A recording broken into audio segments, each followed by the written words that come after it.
So, if a new track configuration, chaos in turn one, and MJ on the front row didn't have you hanging on to every single lap yesterday, then the closing laps did.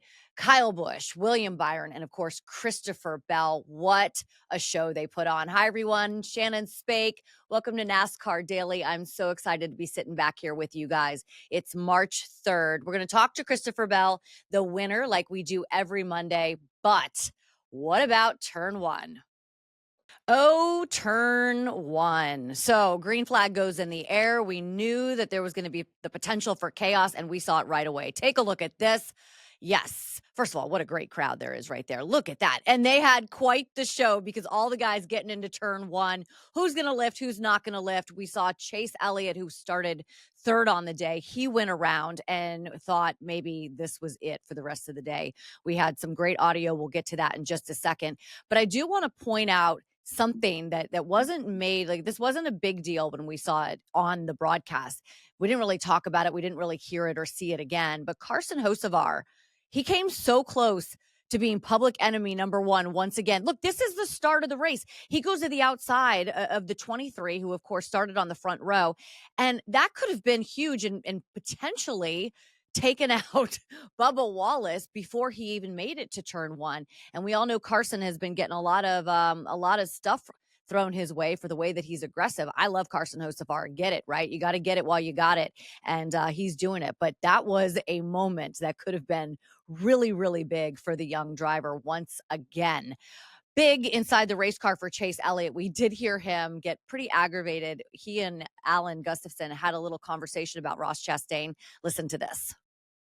Can you tell me if I totally screwed that up or if while we were jamming it in there in the first corner? No, you didn't do anything wrong. It's just stupidity. But, we're going to have to pay that back because I'm over people like that constantly doing dumb. So when we get a chance to send them, we're sending that one car. And maybe Chase had an opportunity to send him, as Alan Gustafson just said, so eloquently. This was in the closing laps. All right, get out of the way to that guy right there. And there he is. That's the one of Ross Chastain. And this is the in-car camera from Chase Elliott. And there goes Ross. He goes, I'm going to get out of the way. I'm going to let Chase Elliott go. I think I owe him one. And maybe that's the end of that. And maybe it's not. Okay, Chase Elliott was able to rebound and really needed it. He had a fourth place finish after just that crazy start. He finished 20th and 15th the last 2 weeks, so really needed a good finish here at a road course where we know he's Mr. Road Course, or at least was for a really long time, and he was able to do that, able to get that car moving ahead and came out with a fourth place finish. Kyle Busch, I've said this before, and I believe I told Kyle this when he was on Inside the Playoffs last season. A Kyle Busch running well and winning races is almost like, and excuse me for my example, but I'm a Florida kid. It's like the University of Miami being good in football. Like we want teams like Florida State and Miami and those teams that have such a brand to be really good. We want Kyle Busch to be good again. We want him to be winning races. We want him to be running up front. And that is what we saw yesterday. 42 laps led, which is the high for the race for Kyle Busch. And at the end, I thought for sure we'd be sitting here talking to him today.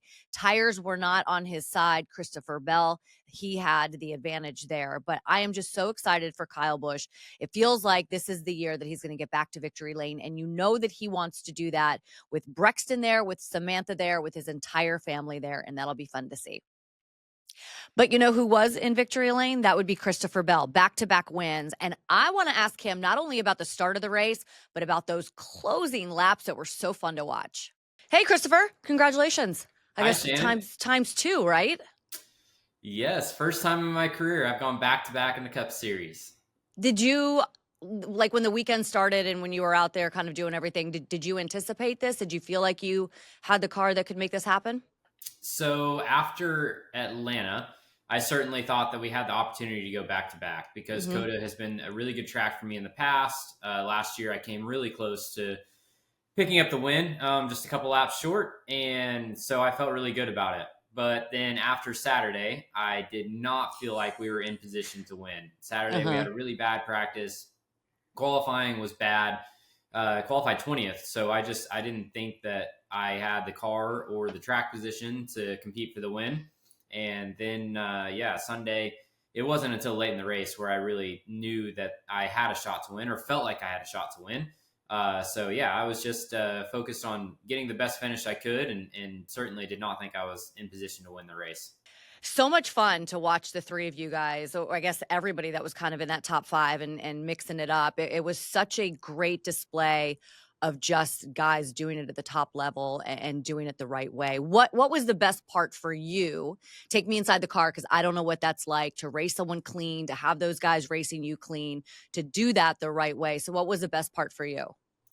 So since day one in the sport, I've always said that I love road racing for what it is, and the fact that you're not going to fake your way around a road course. You have to be really talented. Your car has to be driving good, and the cream normally rises to the top in these races. But on the flip side, I hate road course racing because of the demolition derby that it can turn into. So it was so refreshing to get down to the end of the race and seeing everybody racing hard and respectful. And I know I was sliding around like crazy. Kyle was sliding around like crazy whenever I got to him. I don't know what the guys behind me were doing, but I'm sure they were struggling with the same thing. So you had guys just racing really hard, putting it all on the line, just sliding these cars and manhandling these cars around the racetrack and staying off of each other. And, hopefully we see more of that in the future. And I'm proud to be a part of it.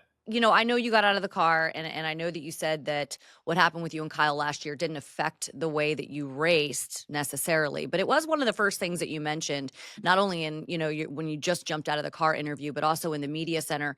How do moments like that, like, do you go back and watch that over and over again and think to yourself, this is the way that I would, you've talked about how you want to be a clean race car driver, and that's the tone that you want to set in your career.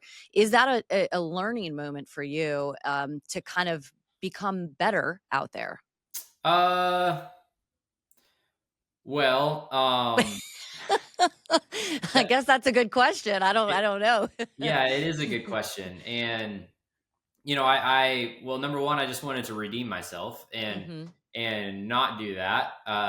So I can honestly say that I don't intentionally take people out, and I have mistakenly taken people out. I did it to Kyle last year, and ironically, I did it to Kyle in 2022 at this racetrack, where it's just an honest mistake, and racing, and racing at tracks where you have really aggressive brake zones. So, I've got him twice here, and I was very conscious on not doing it again. And there's still so many laps left, so I'm like, okay, I'm not going to force the issue, and we're just going to let this thing play out and see how it's going to go. I knew that I had newer tires than him, so I felt like the longer the run went, I should have more of an advantage. Yeah. But yes, I was certainly focused on not doing it again, and just being respectful and staying off of him, and trying to make the pass cleanly. That has to be such an interesting battle for a race car driver, because the need to win and the want to win for, you, your team, whomever, sponsors, is so great that we do see a lot of drivers take unnecessary, or they might think necessary, risks, or be uber aggressive to get that win. So that's got to be a constant battle in your brain as to, like, what is my line? And of course you're having that battle while you're in the middle of a battle on the racetrack. I got to think that's got to be one of the most challenging parts of being in that situation. Shannon, I'm glad that you brought that up, because that is one thing that I feel like the general public or the world just doesn't understand, of how big these moments are, how big these wins are. And if you think about it, every team has 8 mechanics or 10 mechanics and engineers working on the car. And then back at the shop, I think Joe Gibbs Racing has like 600 people that are, working on these race cars. So you have so many people that are invested in you, and the pressure's on you to perform for them.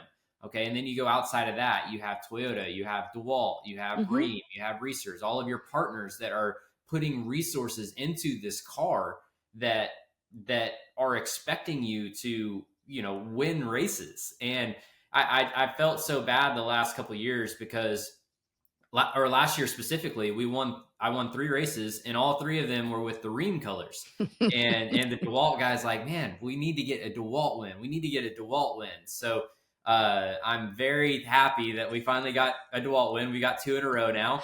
And yeah, it's just the wins are such a big deal, and they impact so many people. Yeah. And I'm just a symbol. I'm just the steering wheel holder, and all of these people are behind me and supporting me and expect me to win. And every team can say that. Every driver, every team can say the same thing. So the pressure to actually get the job done is super high. All right. Well, we're talking to the winning driver on NASCAR Daily every single Monday. So hopefully this conversation will be we'll be talking very often, very often. We should do this If that's again. even the right way to phrase it. And hopefully we can talk about some of the dirt stuff as well. I'm excited to see you do some of that this season. Thank you, Shannon. You're welcome. Congratulations. Have fun in Phoenix. Tell Morgan and everybody I said hello. Will do. Okay. I always love catching up with Christopher Bell. It's so much fun. We're going to do that every single Monday, catch up with the winner. I do want to mention quickly, when you look at the top 3 from COTA yesterday, Christopher Bell, William Byron, and Tyler Reddick, the future of the sport looks really, really good. If you had to put your money on one of those guys for a championship right now, who would it be? It's a good one. Maybe we'll address that a little bit later this week. I will be back on Wednesday. Look forward to seeing you guys a little bit later in the week. Jesse Punch is here tomorrow for Social Speedway. Always a fun day. So have a great Monday, everyone. Thank you for being here on NASCAR Daily.